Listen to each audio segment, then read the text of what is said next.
Every December, I end up with far too many sour oranges to know what to do with. So this year, I decided to try my hand at candied orange peel. I, of course, couldn't stand to waste the rest of the orange, so I also squeezed out the juice, kept the seeds, cut slices to bake in the oven for decorations and garnishes, but this is mostly a video of how I made the peels. I started by peeling the two ends and then slicing thin slices off of the ends in order to use in the oven for my decorations. After cutting a slice off of each side, I finished peeling the orange, making sure not to get any of the white pith underneath. The top part of the peel has the essential oils and beautiful flavors, whereas the pith, the white part underneath, is actually very bitter.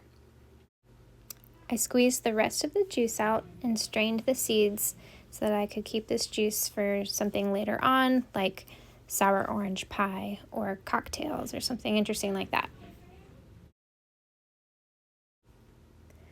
I placed my slices on a piece of parchment paper on a tray to put into the oven on 150 degrees, and I made sure to squeeze out as much of the juice from the slices as I could to give them a head start. I left them in the oven for about 2 hours and I flipped them over after the first hour. Now back to my orange peels. I start by blanching my orange peels in boiling hot water for about 30 seconds, and then I remove them and place them in a bowl of cold water. The process of blanching them helps to reduce the amount of bitterness in the peels. The first batch I made, I only blanched once, and it does have a little bit more of bitterness to it, whereas the second batch I made, I blanched twice, and it was a lot sweeter. You could blanch your peels up to 3 times, but I actually found that the batch that I did once was my favorite batch. When you're done with the blanching process, go ahead and pour out your blanching water and return the pot to the stove. On high heat, go ahead and add a 1-to-1 ratio of water to sugar. You'll need enough of this simple syrup to cover the peels. Let the sugar dissolve and bring the mixture up to a boil. Now it was time for me to add in my peels that I had just blanched, but I made sure to strain them first from the cold water bath that they were in. I let my orange peels sit in the mixture for about 20 minutes, and I made sure to stir pretty frequently.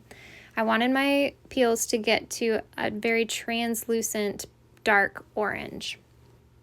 They're already looking candied and delicious. They're very sticky, but I added them to a tray full of sugar. I coated the peels with extra sugar, which helps them to not be so sticky when you pick them up. Also looks beautiful and tastes delicious. I left them on a cooling rack for about 10 to 15 minutes until they kind of hardened up into a nice leathery texture. They're ready to store in an airtight container, or if you want to go the extra step and add some chocolate like I did, this is what you'll do next. Get a double boiler going on your stove so you can melt whatever chocolate you want to dip your peels in. My personal favorite is dark chocolate, so I used about a cup of dark chocolate chips. I only covered half of the peel in the chocolate because I still wanted to see the beautiful crystallized sugar on the other side of the peel. I set my peels on a tray that had some aluminum foil in it. I made sure to put the aluminum foil shiny side down, as the dull side is the non-stick side.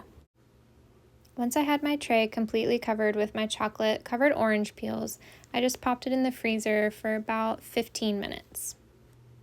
They hardened up nicely, and I was able to peel them off with ease and place them in an airtight jar for storage. These peels made a beautiful addition to our tray of treats that we give to our neighbors every year. I have to warn you, these are addicting.